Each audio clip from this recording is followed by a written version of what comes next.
በስመ አብ ወወልድ ወመንፈስ ቅዱስ አሐዱ አምላክ አሜን። የተወደዳችሁ የእግዚአብሔር ቤተሰቦች፣ የእመቤታችን የቅድስት ድንግል ማርያም የቃል ኪዳን ልጆች፣ አባቶች፣ እናቶች፣ ወንድሞች፣ እህቶች በያላችሁበት ይህ መርሐ ግብር የሚደርሳችሁ ኦርቶዶክሳውያን በሙሉ በእግዚአብሔር ስም እንደምን ሰነበታችሁ? እንደምን ዋላችሁ? እንደምን አመሻችሁ? በቅድሚያ ሁላችሁንም ለብርሃነ ልደቱ ለብርሃነ ጥምቀቱ እንኳን አደረሳችሁ አደረሰን። ብርሃነ ልደቱን አይተን ለብርሃነ ጥምቀቱ ደርሰን ብርሃነ ጥምቀቱን እንድናከብር የበዓሉን በረከት እንድንሳተፍ እንድንቀበል በቸርነቱ በምሕረቱ በይቅርታው ያደረሰን የጠበቀን የአባቶቻችን አምላክ ልዑል እግዚአብሔር ስሙ የተመሰገነ ይሁን። ዛሬ እንደሚታወቀው በዓለ ከተራ ነው። ነገ ኦርቶዶክሳዊት ተዋሕዶ ቤተክርስቲያን የጌታችን የአምላካችን የመድኃኒታችን የኢየሱስ ክርስቶስን በዓለ ጥምቀት በላቀ በደመቀ ከፍ ባለ ስነ ስርዓት ታከብራለች። የቃል ኪዳኑ ታቦታትን ከመንበረ ክብራቸው ወጥተው በሊቃውንት፣ በካህናት፣ በዲያቆናት፣ በምዕመናን ታጅበው በዝማሬ በምስጋና ከመቅደስ ውጭ ያለውን ዓለም የሚቀድሱበት የሚባርኩበት እነሆ ማያት የሚቀደሱበት በረከተ ሥጋ በረከተ ነፍስ የሚታፈስበት የሚፈስበት ጊዜ ነው። ለዚህ ጊዜ ያደረሰን የአባቶቻችን አምላክ ልዑል እግዚአብሔር ስሙ የተመሰገነ ይሁን። በዓላት በሚከበሩበት ጊዜ በተለይ እንደ ጥምቀት፣ እንደ መስቀል የቃል ኪዳኑ ታቦት ቅዱስ መስቀሉ ከመንበረ ክብሩ ወጥቶ ወደ አደባባይ ሕዝብ ወደሚበዛበት ሁሉም በሚያልፍና በሚያገድምበት ከመደበኛው መቅደስ ወጥቶ በድንኳን በሚያድርበት ጊዜ በዓላት ሲከበሩ ድምቀታቸው፣ ውበታቸው የሳበው ጣዕማቸው፣ ጸጋቸው ያቀረበው እንዲሁም ደግሞ በዚያው እግር መንገድ አይቶት የማያውቀውን እድል እንዲያይ እድል የፈቀደለት ስነ በዓሉን ያየዋል፣ ይመለከተዋል። በሀገር ውስጥ ያሉ ኦርቶዶክሳውያን እንዲሁም ከኦርቶዶክሳዊ እምነት ውጭ ያሉ ወገኖቻችን ሁሉ ይመለከቱታል። ከዚያም ሲያልፍ በዓሉ በጣም ትልቅ ገናና ከፍ ያለ ከመሆኑ አኳያ ባህር አቋርጠው ጊዜ መድበው ካሜራቸውን ደቅነው ይህን በዓል ለማክበር ከሩቅ የሚመጡ በመልክ የማይመስሉን በከለር ከኛ የተለዩ ሌሎች ወገኖችም ሳይቀር ይህን በዓል ለማክበር ይመጣሉ እና በዚህ ጊዜ በስተን ወደ አደባባይ ስንወጣ ስነ በዓሉ ብዙ ጊዜ ትምህርቱን ሲሸፍን ይታያል። ለትምህርት በቂ ጊዜ ሳይሰጥ እንዲሁ የቃል ኪዳኑ ታቦት ወጥቶ አጅበን እልል ብለን አመስግነን የምንመለስባቸው አጋጣሚዎች አሉ። በእርግጥ የሚታየው ስነ በዓሉ ራሱን ችሎ በጥልቅ ትምህርት እና የኦርቶዶክሳውያንን የልቡናቸውን ስሜት ማለት ክርስቲያናዊ ስሜታቸውን የሚገልጡበት፣ ፍቅራቸውን የሚያሳዩበት፣ የክርስቶስን ፍቅር በአደባባይ በተገቢ መልኩ የሚገልጡበት፣ የልብሳቸው ንጽህና የውስጣቸውንም ንጽህናና ፍቅር የሚያሳይበት ራሱን የቻለ ትምህርት ነው። ቢሆንም ደግሞ ከዚያ በላቀ ነገረ መለኮታዊ ፋይዳውን የበዓሉን ነገረ መለኮታዊ ፋይዳ በሚገባ ለመረዳት ሰው በስቶ የመውጣቱን ያህል ጆሮ የመስጠት እድሉ ያንሳል። ምክንያቱም ወደ አደባባይ የቃል ኪዳኑ ታቦት ሲሄድ በድንኳን እዚያ ቦታ ላይ ሲያድር፣ በተለይም ደግሞ ታቦታቱ ከሚያድሩበት በቅርብ ርቀት ሌሎች ዓለማዊ ተግባር የሚከናወንባቸው መጠጥ፣ ጭፈራ የመሳሰሉ ነገሮች ይኖራሉ እና እነዚያ ነገሮች የምዕመናኑን ልቡናቸውን ሲሰልቡ ማስተዋላቸውንም ደግሞ እንዲሁ ሲገዳደሩት ይታያል። ከዚያ ባለፈ የቦታዎች ምቹ አለመሆን ቃል እግዚአብሔር በሰፊው እንዲነገር ምዕመናን ሰብሰብ ብለው እንዲሰሙ እድል አይሰጥምና እኒህን በመሰሉ በዓላት ላይ ከስነ በዓሉ በተጨማሪ በበዓሉ ውስጥ ያለው ነገረ መለኮታዊ ፋይዳ ምንድን ነው? ምን ምስጢር ተፈጸመ? ምንስ የተደረገበት ነው የሚለውን መማማር ያስፈልጋል እና ለበዓል ከማክበር ጎን ለጎን ጆሮ መስጠት ማስተዋልና ቤተክርስቲያን የምታስተላልፋቸውን መልእክታት የምትሰጣቸውን ትምህርቶች ማዳመጥ ተገቢ ይሆናልና ስነ በዓሉ ላይ በግርግር የመማር እድላችን ቢያንስ በዚህ አጋጣሚ እጃችን ላይ እንዲሁ ጆሮአችን ላይ የሚመጡ መልእክቶች በዚሁ ዘመን ባፈራቸው የቴክኖሎጂ ቁሳቁስ ቃሉን ለመስማት ከሰፊ ከሆነው የበዓለ ጥምቀቱ ምስጢር ጥቂቱን ከውቅያኖስ በጭልፋ ያህል እንድንነጋገር ነው ዛሬ የመጣሁትና እግዚአብሔር አምላካችን ለእኔ የምናገርበት አንደበት ለእናንተም ሰሚ ጆሮ አስተዋይ አእምሮ ለሁላችን አምላካችን በቸርነቱ ያድለን እና ዛሬ ከተራ ይባላል። ነገ ደግሞ ጥምቀት ነው። ያው እንግዲህ በዋዜማና በአይነት ተከፍሎ በዓለ ጥምቀቱ ይከበራል። ዋዜማውን ስናይ የቃል ኪዳን ታቦታት ከመንበረ ክብራቸው ወደ የታቦታት ማደሪያዎቻቸው ጉዞ የሚያደርጉበት የሚያመሩበት ወረደ ወልድ ውስተ መጥምቃት እምሰማያት ውስተ መጥምቃት ወልድ ከሰማየ ሰማያት ወደ መጠመቂያ ወረደ በሚለው የቅዱስ ያሬድ ዝማሬ ምስጋና መሪነት ሊቃውንቱ እያሸበሸቡ ሰንበት ተማሪዎችም እንዲሁ እያጨበጨቡ እልል እያሉ የቃል ኪዳኑ ታቦታት ታጅበው ደስ በሚል ስነ ስርዓት ደስ በሚል በጎ ለዛና በጎ ክርስቲያናዊ መዓዛ ዓለምን እያወዱት በልዩ መልካም ስነ ምግባራት ታጅቦ የቃል ኪዳኑ ታቦታት ወደ ታቦት ማደሪያዎቻቸው ያመራሉ እና ይህ ራሱን ችሎ ትልቅ ወንጌል ነው።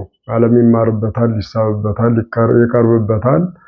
ነገር ግን ለምን ነው ይሄ የሚደረገው የሚለውን ደግሞ በእውነት ስነ በዓሉን ለሚያዩም ሁሉ መንገር ማስተዋወቅ ያስፈልጋል። ስነ በዓሉ ስቧቸው አቅርቧቸው ስነ በዓሉን አይተው የሚደመሙ የሚደነቁ ወገኖቻችን ይኖራሉ እና ደግሞ የበዓሉን ምስጢር በበለጠ ማወቅ የሚችሉበት እድል ቢኖር የበለጠ በቤተሰብነት ሊቀርቡ እንዲሁም የቤተክርስቲያን አካል አባል የመሆን እድል ሊኖራቸው ይችላልና ለእኛም ለእነሱም ለሁላችንም ቃሉን መስማት ጠቃሚ ስለሆነ ቃሉን እንሰማለን። እና ዛሬ ከተራ ነው፣ ነገ ደግሞ ጥምቀት ነው። ሁለቱንም አያይዘን በጥቂቱም ቢሆን እናየዋለን። ለትምህርታችን መነሻ የምናደርገው የማቴዎስ ወንጌል ምዕራፍ 3 ቁጥር 16 ላይ ያለውን ኃይለ ቃል ይሆናል። ቃሉ እንዲህ ነው የሚለው፣ ወተጠምቆ እግዚእ ኢየሱስ ወቢሃ ወፃ እማይ፣ ከተጠመቀ በኋላ ከውሃ ወጣ ይላል። ቅዱስ ማቴዎስ የጌታችንን ልደቱን በዝርዝር አስረድቶናል። ልደቱን ብቻ አይደለም ጥምቀቱንም እንዲሁ ማን እንዳጠመቀው መቼ እንደተጠመቀ እንዲሁም ደግሞ በየት ቦታ እንደተጠመቀ በዝርዝር አስረድቷል። እሱን ያስረዳበት የማቴዎስ ወንጌል ምዕራፍ 3 በተለይ ከቁጥር 13 ጀምሮ በዝርዝር ቀርቧል። ያን እያንዳንዱን ሁላችሁም መጽሐፍ ቅዱስ ቤታችሁ ያለ ግልጥ አድርጋችሁ ብታዩት የበለጠ የበዓሉን ምስጢራዊ ትርጉም ለመረዳት ይጠቅማችኋል። እኔ ጥቂቶቹን አለፍ አድርጌ ያቀርባለሁ። እግዚአብሔር አምላካችን በረድኤቱ በምሕረቱ በቸርነቱ ምስጢሩን ጥበቡን ማስተዋሉን ይግለጥልን። እኔ የምናገርበት የምናገረው ኃይለ ቃሉን የምናገርበት አንደበቱን ለእናንተ ሰሚ ጆሮ አስተዋይ አእምሮውን ለሁላችን በቸርነቱ ያድለን። እንደተባለው የዛሬው ዕለት ከተራ ይባላል። ከተራ ማለት መገደብ፣ መከተር፣ ለባህረ ጥምቀት የሚሆኑ ወንዞችን ማዘጋጀት የሚል ትርጉም ይኖረዋል። ታሪካዊ ዳራውን ስናየው እንግዲህ ጌታችን ወደ ዮርዳኖስ በባሪያው በአገልጋዩ በዮሐንስ እጅ ለመጠመቅ በፍጹም ትሕትና እንደ ሕዝቡ ሁሉ ወደ ዮርዳኖስ አምርቷል።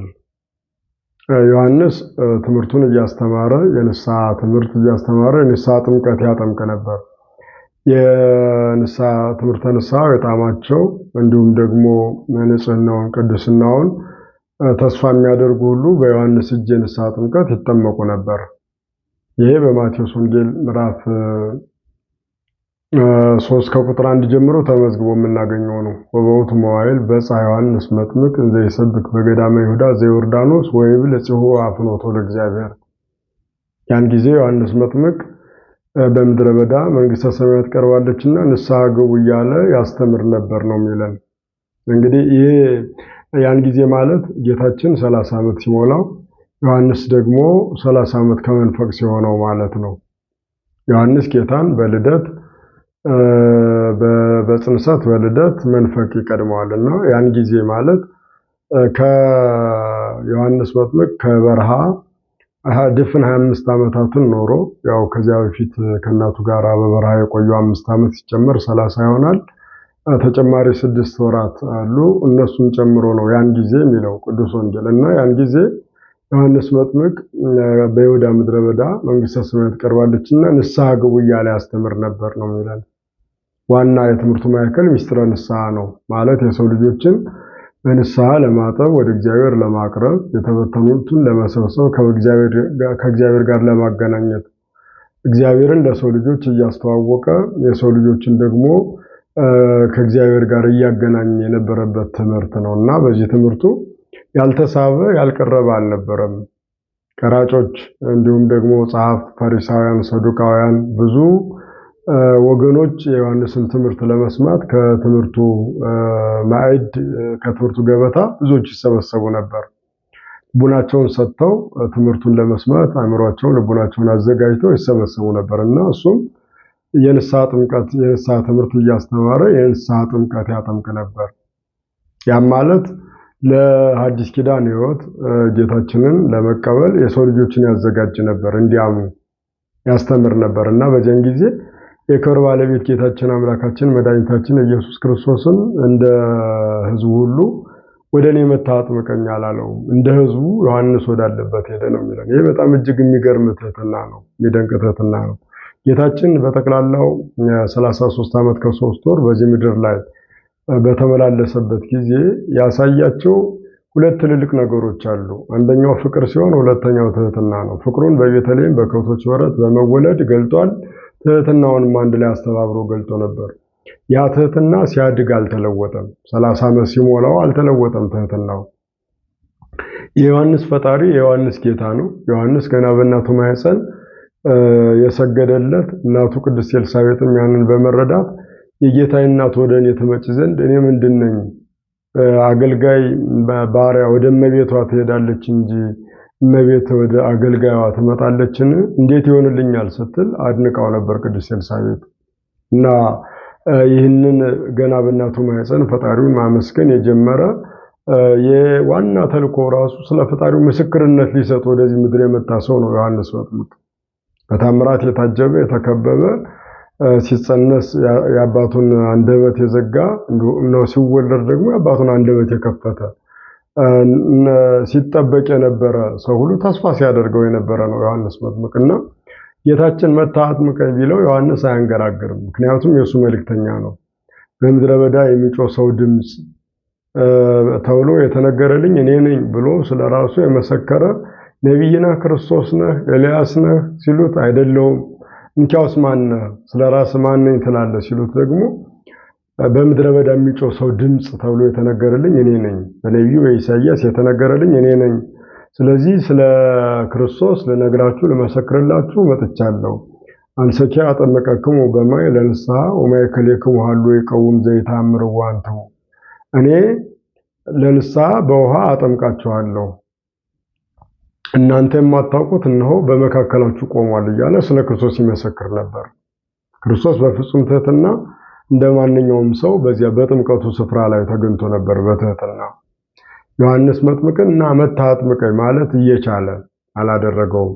30 ዓመት ሲሞላው ሲጎለምስም ትህትናው አልተለወጠም፣ ፍቅሩ አልተናወጠም እና ዮሐንስ ያጠምቅበት ወደ ነበረው ቢታንያ ቤተራባ ወደሚባለው ብዙ ውሃ ወዳለበት ስፍራ ጌታችን ለመጠመቅ ገሰገሰ ነው የሚለን እና ወደዚያ ቦታ በሄደበት ሰዓት እንግዲህ ብዙ ሕዝብ ዮሐንስን ይከተለው ስለነበረ ብዙ ሕዝብ ሲጠመቅ ከቆየ በኋላ ከሌሊቱ በ10ኛው ሰዓት ማክሰኞ ቀን ጌታችን ተጠምቋል በባሪያው በአገልጋዩ በዮሐንስ እጅ። ነገር ግን ወደ ባሪያው ወደ አገልጋዩ ወደ ዮሐንስ ጠጋ ባለበት ሰዓት ለመጠመቅ በቀረበበትም ሰዓት ዮሐንስ እንዲሁ ዝም ብሎ ሊያጠምቀው አልወደደም፣ አልደፈረምም።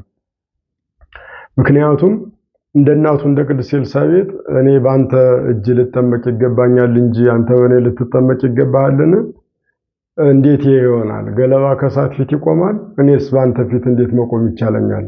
አንተ እሳተ መለኮት የፍጥረታት ሁሉ ጌታ ስትሆን እኔ ባሪያ አገልጋይ አንተን ማጥመቅ እንዴት ይቻለኛል? ይሄ ዮሐንስ በትህትና ያቀረበው ክርክር ነበር። እንዴት ላጠምቅ ይቻለኛል? እኔ ነኝ በአንተ እጅ መጠመቅ ያለብኝ እያለ ነበር። ጌታችን ግን በዚህ ጊዜ ህድግ ምዕረሰ አንድ ጊዜ ተዋለው ይላል። አንድ ጊዜ ወይደለውና ከመንፈስም ኩሎ ጽድቀ እውነትን ሁሉ ጽድቅን ሁሉ ልንፈጽም ይገባናልና አንድ ጊዜ ስተው ሳትከራከር ሳታንገራግር አጥምቀኝ እያለው ነው ጌታችን ዮሐንስን።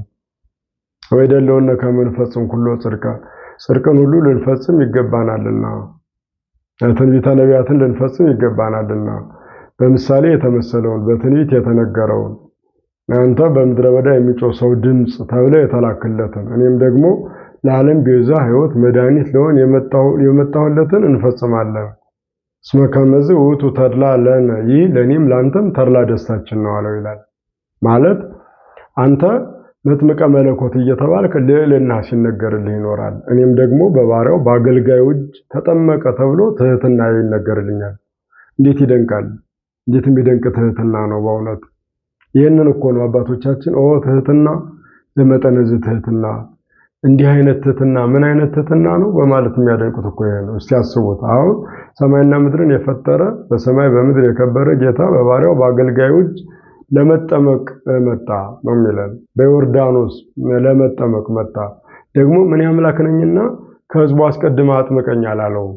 በሉቃስ ወንጌል ምዕራፍ 3 ተመዝግቦ የምናገኘው ይህንን ነው። ከቁጥር 30 ላይ ወምድረ ተጠምቁ ሁሉ ህዝብ ተጠምቀ እግዚ ኢየሱስኒ ህዝቡ ሁሉ ከተጠመቁ በኋላ ጌታ ኢየሱስም ተጠመቀ ነው የሚለው። እኔ አምላክ ነኝ ቅድሜ አላግኝ፣ እኔ ታላቅ ነኝ ቀድሜ ልጠመቅ አላለም። ህዝቡ ሁሉ ከተጠመቁ በኋላ ነው የሚለን ተጠመቀ ይላል። እና በባሪያው በአገልጋዩ እጅ መጠመቅ አንድ ትልቅ ትህትና ነው። ህዝቡ ሁሉ ከተጠመቁ በኋላ መጠመቁ ደግሞ ሌላኛው ትህትና ነው። ሌላኛው በጣም የሚደንቀው ማለት ነው። ትልቁ ትንሹ ተጠምቀው ሲጨርሱ ወንዱም ሴቱም ተጠምቀው ከጨረሱ በኋላ ጌታ ኢየሱስም ተጠመቀ ነው የሚለው። ዮሐንስ ሲከራከረው ህድግ ምዕረሰ አንድ ጊዜ ስተዋለው ይላል። ምክንያቱም ጥምቀት አንዲት መሆኗን ያሳያል። ኃይለ ቃል ጌታችን የተናገረው ሰው በስጋዊ ልደቱ ሁለት ጊዜ አይወለድም። ከእናት ከአባቱ በስጋ አንድ ጊዜ ይወለዳል። ከአብራ ከመንፈስ ቅዱስ ከማይጸና ዮርዳኖስ በጥምቀት የሚያገኛት ልደትም አንድ ጊዜ ነው የሚያገኛት። ምክንያቱም ሰው አንድ ጊዜ ይወለዳል፣ ሁለት ጊዜ ሊሞት ይችላል። በስጋ ይሞታል፣ ትእዛዝ እግዚአብሔርን ካላከበረ በትእዛዙ ካልተመላለሰ ሁለተኛ ዳግም ሞት ሊያገኘው ይችላል። ልደት ግን በስጋ አንድ ጊዜ ነው፣ በመንፈስም አንድ ጊዜ ነው ልደት። ስለዚህ አንድ ጊዜ ስተዋለው ነው የሚለን። ለዚህ ነው ዕለት ዕለት በምንጸልየው ጸሎት ሃይማኖት ወነአምን በአሐቲ ጥምቀት ለስርየተ ኃጢአት በሚሰረይባት በሚወገድባት በደል በሚደመሰስባት የሰው ልጅ በሚቀደስባት በአንዲት ጥምቀት እናምናለን። እዝል ቅጥል በሌላት አንዲት ጥምቀት። ይህንንም ሐዋርያው ቅዱስ ጳውሎስም ተባብሯል። በዚህ የኤፌሶን መልእክቱ ምዕራፍ 4 ከቁጥር 4 ጀምሮ አሐዱ እግዚአብሔር ወአሐቲ ቤተክርስቲያን ወአሐቲ ጥምቀት፣ እግዚአብሔር አንድ ነው፣ ጥምቀትም አንዲት ናት፣ ሃይማኖትም አንዲት ናት በማለት ገልጦልናል። አሚነ ሥላሴ አንድነቱን ሶስትነቱን የምናምንባት የምንረዳባት አምነን ታምነን የምንኖርባት አሚነ ሥላሴ አሐቲ ናት። ሥላሴም የስም የግብር አካል ሶስትነት ቢኖራቸውም አንድ አምላክ እንጂ ሶስት አማልክት አይባሉ እና በአብ በወልድ በመንፈስ ቅዱስ አምነን የምንጠመቃት ጥምቀት አንዲት ናት። እንደ ፈጣሪያችን እንደ ሃይማኖታችን ጥምቀታችን አንዲት ናት። አሁን የቃል ኪዳኑን ታቦት ይዘን ወደ መጠመቂያ ቦታዎች ስናመራ እና የበረከት ጥምቀት ስንጠመቅ በየዓመቱ የምንጠመቅ የሚመስላቸው አካላት አሉ። ያለማስተዋል፣ አለመገንዘብ፣ አለመረዳት የወለደው ነው። ይህን በደንብ ኦርቶዶክሳዊ ተዋሕዶ ቤተክርስቲያን ጠንቅቃ ለይታ የምታውቀው እውነት ነው። የማታውቀውን አታደርግም። በግምት በመላመት የምታደርገው ነገር የላትም።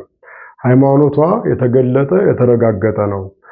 ስርዓተ ጥምቀቷን ቢሆን በደንብ ጥንቅቅ ያለ ስርዓት ያለው እንጂ በዘፈቀደ የሚፈጸም አይደለምና ህድግ ምዕረሰ አንድ ጊዜ ስተዋለው ዮሐንስን አንድ ጊዜ ብቻ አጥምቀኝ ማለት አንድ ጊዜ እንጂ ሁለተኛ አልጠመቅም። እንዲሁም የምመሰረታት ጥምቀት አንድ ጊዜ የምትመሰረት የሰው ልጆች ሁሉ አንድ ጊዜ ብቻ የሚጠመቁባት ናት እያለው ነው ዮሐንስን ማለት ነው። እና ህድግ ምዕረሰ ወይደለውና ከመንፈጽም ኩሎ ጽድቅን ልንፈጽም ይገባናል አለው ነው የሚለን።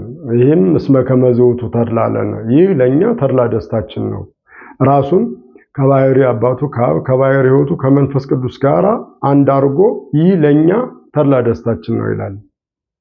ውረድ ተወለድ ሙት ተሰቀል ብሎ ለላከኝ ለአባቴ ለወረድኩ ለምጠመቀው ለምሞተው ለኔ ለባህሪ ሕይወቴ ለመንፈስ ቅዱስ ይህ ለኛ ተድላ ደስታችን ነው አለው ነው የሚለን። ይሄ ልዕልናውን አምላክነቱን ከአብ ከመንፈስ ቅዱስ ጋር ያለውን አምላካዊ እሪና ያሳያል፣ ያመለክታል፣ ያስረዳል። እንዲሁም ደግሞ ስለ ትህትና ራሱን ከዮሐንስ ጋር አንድ አድርጎ ወይደለውና ከመንፈስም ሁሉ ጽድቅ ትንቢተ ነቢያትን ልንፈጽም ይገባናል።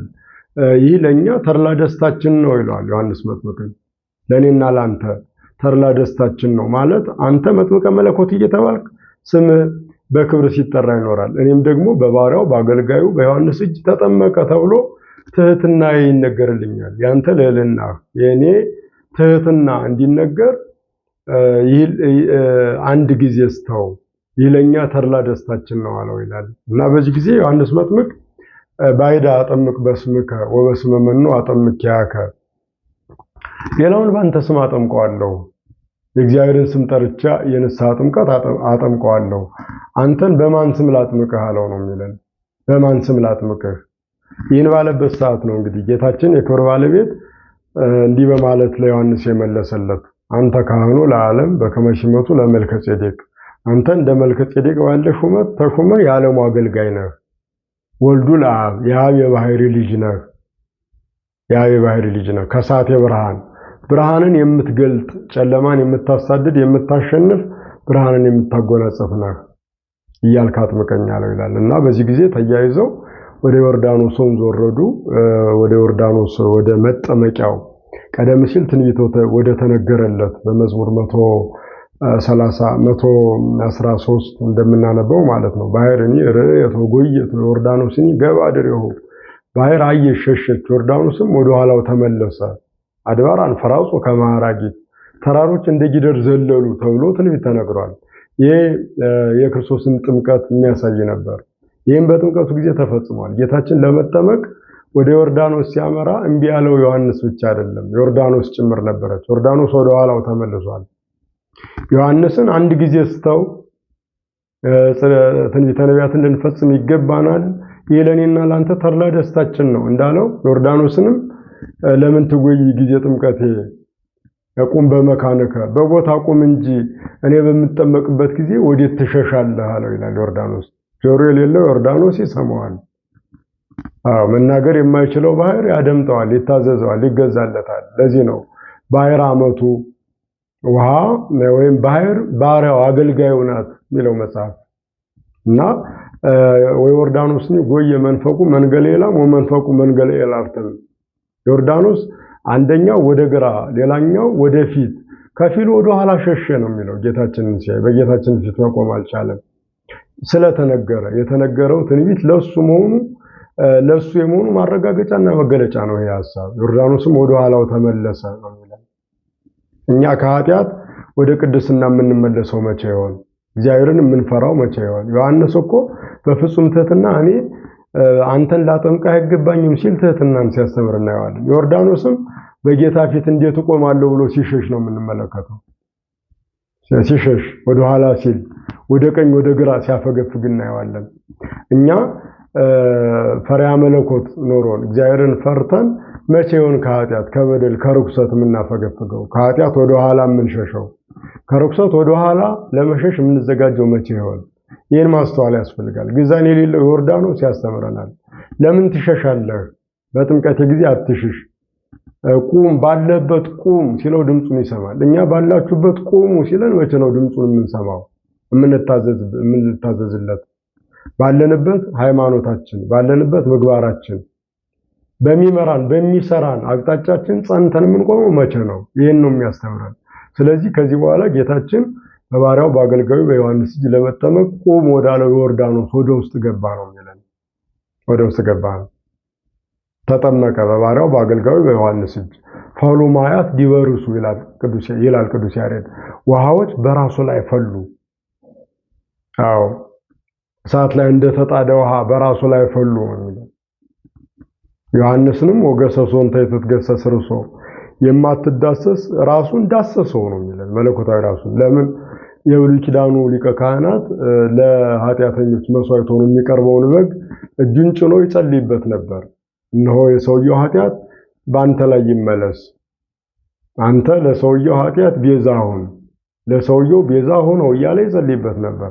ያ በግ መስዋዕት ይሆናልና አሁን እውነተኛው የዓለም መስዋዕት እውነተኛው የእግዚአብሔር በግ ተገልጧልና በብሉይ ኪዳኑ ሊቀ ካህናት አምሳል እውነተኛው የእግዚአብሔር አገልጋይ ዮሐንስ መጥምቅ እጁን ዘርግቶ ነዋ በጉ ለእግዚአብሔር ዘያተቱ ያሴስል ኃጢአተ ዓለም የዓለምን ኃጢአት የሚያስወግድ የእግዚአብሔር በግ እነሆ ሲል ምስክርነት ሲሰጥና ዓለምን ሁሉ ወደሱ አቅጣጫ እንዲያመራ ሲጠቁመው ሲያመለክተው ሲያስተዋውቀው እናያለን ማለት ነው። እና በዚህ ጊዜ አምላካችን በዮርዳኖስ ቆሞ ታይቷል እንደ ሰውነቱ። በዮርዳኖስ በነገራችን ላይ አንድነት ሶስትነት ተገልጧል። እምነቱም ጥምቀቱም አንድ ጊዜ ነው የተሰጠው። ጥምቀቱ አካላዊ ቃል በመጠመቁ የሥርዓቱ መሰረት ተጥሎለታል። ሃይማኖቱ ደግሞ አንድነት ሶስትነት በመገለጥ ተሰጥቷል ማለት ነው። በዚህ ጊዜ አብ በደመና ሆኖ የምወደው ልጄ ይህ ነው እርሱን ስሙት ሲል መንፈስ ቅዱስ በአምሳለ ርግብ ሲወርድ አንዱ አካል እግዚአብሔር ወልድ በባሪያው በአገልጋዩ በዮሐንስ እጅ በፍጹም ትሕትና ሲጠመቅ ታይቷል። አንድነት ሶስትነት ቀደም ሲል ለአብርሃም የተገለጠ በዘመን አብርሃም የተገለጠ የተረጋገጠ አሁን ደግሞ በበለጠ ሁኔታ በሐዲስ ኪዳን የሐዲስ ኪዳን ማህፀን የሆነችው ዮርዳኖስ ስትቀደስ ማያት ለጥምቀታችን ሲቀደሱ ዕዳ ደብዳቤያችን ሲደመሰስ የዕዳ ደብዳቤያችንን እንደ አምላክነቱ እንደ ሰውነቱ ረግጦ እንደ አምላክነቱ አቅልጦ ሲያጠፋልን አንድነት ሶስትነት ተገልጧል። የምንጠመቅበት ስም አብ ወልድ መንፈስ ቅዱስ በቅዱስ ወንጌል በማቴዎስ ወንጌል ምዕራፍ 28 ከቁጥር 19 ላይ የተመዘገበው ሂዱ ወደ ዓለም ሁሉ ሂዱ በአብ በወልድ በመንፈስ ቅዱስ ስም እያስተማራችሁ እያጠመቃችሁ ደቀ መዛሙርቴ አድርጓቸው የሚለው ትእዛዝ። ይሄ ትእዛዙ ከመሰጠቱ አስቀድሞ አንድነት ሶስትነት በዮርዳኖስ ተገልጧል። ለዚህ ነው ሊቃውንቱ እንዲህ በማለት የሚዘምሩት ይህን ዮርዳኖስን አስመልክቶ ማለት ነው። እያሐስስም ዮርዳኖስ ሰማዕትክሙ ምእመነ ወይትሜነዮ ለታቦር እስመ ታቦራን እያሉ ይገልጣሉ። ደብረ ታቦር ምስጢረ መለኮት የተገለጠበት ነው። ዮርዳኖስም እንደዚያውና እያሐስስም ዮርዳኖስ የአንድነት የሶስትነትን መገለጥ ከዮርዳኖስ አልሻውም አልፈልገውም። ወይትሜነዮ ለታቦር ታቦርንም አልሻውም እስመ ታቦራን እኔ ራሴ ደብረ ታቦር ነኝና ይላሉ ሊቃውንቱ። ዮርዳኖስን አልሻውም ማለት ከዮርዳኖስ በበለጠ በእኛ ሕይወት አንድነቱ ሶስትነቱ መገለጡን መረጋገጡን የሚያሳይ ዕለት ዕለት ስሙ ከአንደበታችን የማይጠፋ በስመ አብ ወወልድ ወመንፈስ ቅዱስ አሐዱ አምላክ ብለን የምንጠራው ዕለት ዕለት በ30 ዓመት አንድ ጊዜ ሳይሆን ዕለት ዕለት ስሙ ኃይሉ ከሃሊነቱ ጌትነቱ በእኛ ሕይወት የሚገለጥ መሆኑን ለመግለጽ ሊቃውንቱ ሰማዕት ታማኝ ምስክርነታችሁን ከዮርዳኖስ አልሻም ምስክራችሁን ከዮርዳኖስ አልሻውም እንዲሁም ደግሞ ደብረ ታቦርን አልመኘውም እኔው ራሴ ደብረ ታቦር ነኝ ማለት የምስጢረ መለኮቱ መገለጫ ነኝ። በሆነ ቀን አንድ ቀን ሳይሆን ሁሉ ጊዜ ዕለት ዕለት በሰዎች ሕይወት አንድነት ሶስትነት ሲገለጥ ሲረጋገጥ ሲመሰከር የሚኖር መሆኑን ነው የሚያስረዳን። እና በዚህ ሁኔታ አምላካችን እንደ ሰውነቱ ረግጦ እንደ አምላክነቱ አጥፍቶ በዮርዳኖስ ተጥሎ የነበረውን የዕዳ ደብዳቤያችንን በእብነ ሩካም በእብነ በረድ የተቀረጸውን አቅልጦ አጥፍቶልናል። ይህንን ሐዋርያው ወደ ምሰሰለነ መጽሐፈ ዕዳነ በሥርዓቱ እምዕዱነ ወቀኖ በመስቀሉ በማለት የገለጠልን የዕዳ ደብዳቤያችንን ደመሰሰልን ይላል በኤፌሶን መልእክቱ ምዕራፍ 2ን ስናነብ እናገኘዋለን። እና ወደ ዮርዳኖስ ስናመራ የጌታችንን ፍጹም ፍቅርና ፍጹም ትህትና እናያለን። የደቀ መዝሙሩን የዮሐንስን ፍጹም ትህትና እንመለከታለን ማለት ነው። በዚያ ላይ የተከፈለልንን ጥልቅ የማዳን ስራ ከዕዳ ከበደል ነፃ መሆናችንን የምናይበት መነጽር ነው ዮርዳኖስ። ስለዚህ አሁን ጥምቀት ከተራ ስንል እንዲሁ ዝም ብሎ ቃሉን ለምደነው እንደ ተራ እንዳናየው፣ በጣም እጅግ ጥልቅ ምስጢር፣ የረቀቀ ምስጢር፣ የረቀቀ የጠለቀ ነገር እግዚአብሔር ያለው መሆኑን መገንዘብ ያሻል። ለዚህም ወንጌላውያን ሊቃውንት እንዳንድ ልብ መካሪ እንዳንድ ቃል ተናጋሪ ሆነው መስክረዋል። ምን ምስክርነት ሰጥተዋል ማለት ነውና ጌታችን በዮርዳኖስ የተጠመቀበት ዋናው ምክንያትም ይሄ ነው። የዕዳ ደብዳቤያችን ተጥሎበት የነበረ ስለሆነ ብዙ ምክንያቶች አሉት ሊቃውንት እንደተናገሩት። አንደኛው ትንቢቱንና ምሳሌውን ለመፈጸም ነው። ትንቢቱ ምንድነው? ቅድም ያየነው ባህር አየች ሸሸች ዮርዳኖስም ወደ ኋላው ተመለሰ የሚለው ነው። መጀመሪያ በሙሴ ጊዜ እስራኤላውያን ዮርዳኖስን የቃል ኪዳኑን ታቦት ይዘው ሲሻገሩ ቆሞ ነበር። ያን ነው።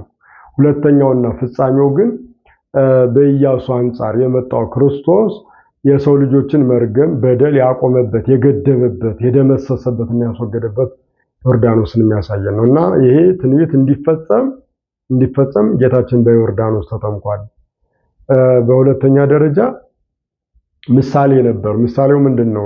በመጽሐፈ ነገሥት ሁለተኛ ምዕራፍ 6 ከቁጥር 1 ጀምሮ የምናገኘው ነው። ኤልሳ የነቢዩ ኤልያስ ደቀ መዝሙር ነው። ደቀ መዛሙርቱ እየበዙ ጉባኤው እየሰፋ ሲሄድ ደቀ መዛሙርቱ ሰብሰብ ብለው ለመምህራቸው ያቀረቡት ጥያቄ ነበር። ምን የሚል?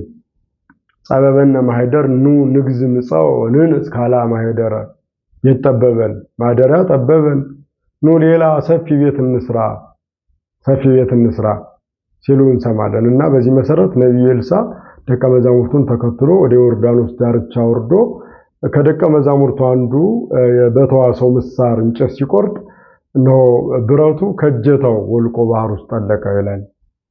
እና በዚህ ጊዜ ደቀ መዝሙሩ ዚኒ ህቡይ እግዚእ ዝኒ ህቡ፣ ጌታዬ መምህሬ የተውሶ ነበር ከነዚህም ተጨርሶ ጠፋ በማለት ሲናገር ኤልሳ የተመሳቀለ ቅርፍት የእንጨት ቅርፍት አመጥቶ አመሳቅሎ በመስቀል ምልክት ሰርቶ በዮርዳኖስ ላይ ሲጥለው መጥለቅ መስቀጥ የማይስማማው በውሃ ላይ ሊንሳፈፍ የሚገባው የእንጨት ቅርፍት ጠልቆ ዘግጦ ወደ ውስጥ ያንን የጠለቀ ብረት ወደ ላይ እንዲንሳፈፍ አድርጎታል። ይህ ምሳሌ ነበር። ይህም እንግዲህ የሚያሳየው ምንድነው?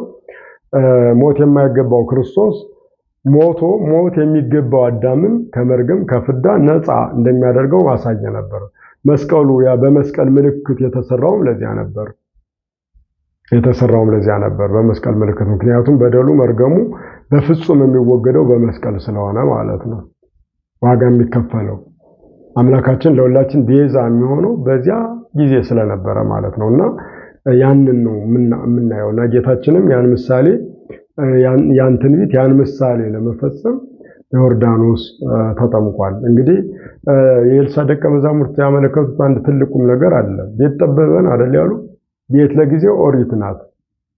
ሌላ እንስራ ማለት ግን አዲስ ነው፣ ወንጌል ነው። ይሄ ሌላ ቤት፣ ሰፊ ቤት ማለት ለነቢይነት የተመረጡትን ብቻ አይደለም፣ የሰው ልጆችን በሙሉ የሚሰበስብ ቤት ክርስትና ነው፣ ሃይማኖት ነው፣ በጥምቀት የሚጸና የሚረጋገጥ ቤት ነው። ያንን እንስራ ተባባሉ። ያንን ለመፈጸም እነሆ ክርስቶስ በባሪያው በአገልጋዩ በዮሐንስ እጅ በማየ ዮርዳኖስ ተጠመቀ ነው የሚለን እና ይህንን ጥልቅ የሆነውን ምስጢር ያን ጊዜ ክርስቶስ ወደ ባሪያው ወደ አገልጋዩ ወደ ዮሐንስ ሄዶ ፈጽሞታል ለማለት የቃሉ ማደሪያ የሆነውን የቃል ኪዳኑን ታቦት እንዲሁም ሊቃውንቱ መምህራኑ እነዚህን ሁሉ የቃል ኪዳኑን ታቦት አጅበው ወደ ባህረ ጥምቀቱ ይወርዳሉ ማለት ነው። እንግዲህ በባህረ ጥምቀቱ ቃል እግዚአብሔር ሰዋት እግዚአብሔር ይደርሳል።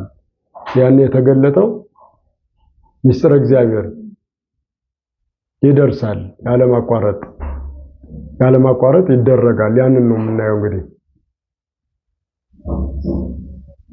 ያንን ነው የምንመለከተው ማለት ነውና ጥልቅ የሆነ ነገር እግዚአብሔር የሚነገርበት የሚገለጥበት ስለሆነ ይህንን በደንብ በተገቢው መልኩ ማሰብ፣ መገንዘብ፣ መረዳት ያስፈልጋል። ለዚህ ነው ይህን የምናደርገውና እንግዲህ ሁላችንም ወደ ባህረ ጥምቀቱ የቃል ኪዳን ታቦታት ወዳሉበት በምንሄድበት ጊዜ በፍጹም ትህትና፣ በፍጹም ፍቅር፣ በፍጹም አንድነት ልናደርገው ይገባል። ጌታችን ያሳየን፣ ዮሐንስ ያስተማረን በጠቅላላው የዮርዳኖስ ምስጢር ይሄን ነው የሚያሳይና ትምህርቱ ሰፊ ጥልቅ ቢሆንም ለጊዜው እዚህ ላይ ገታ እናድርገውና ቀሪውን ደግሞ በተለያየ መልኩ የምናየው ይሆናል። እግዚአብሔር አምላካችን ምስጢሩን ጥበቡን ይግለጥልን፣ ከበዓሉ በረከት ረድኤት ያካፍለን። ስብሐት ለእግዚአብሔር ወለወላዲቱ ድንግል ወለመስቀሉ ክቡር። ይቆየን።